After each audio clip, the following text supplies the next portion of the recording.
Здравейте! Докато другите са на екскурзия, всички, освен Мими, защото тя не може да пътува,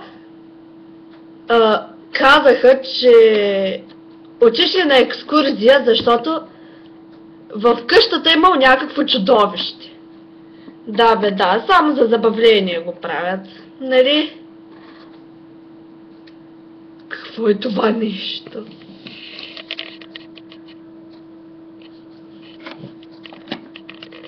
Това може би е птеродактил.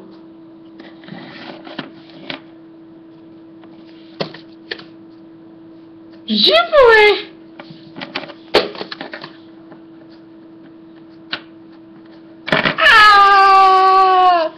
Ще вляза през този прозорец и ще го поведя.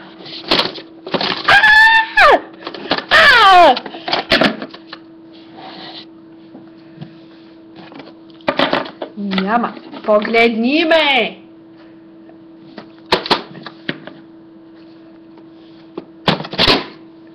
Разбрали?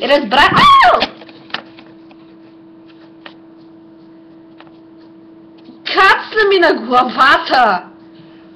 Ужас!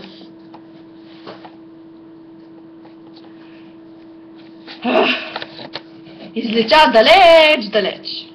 Не е много далеч. По-добре да беше отишъл много далеч. Аз се качвам горе. Изпуснали са бисквитки. Еврика! Най-накрая. Нещо за ядене.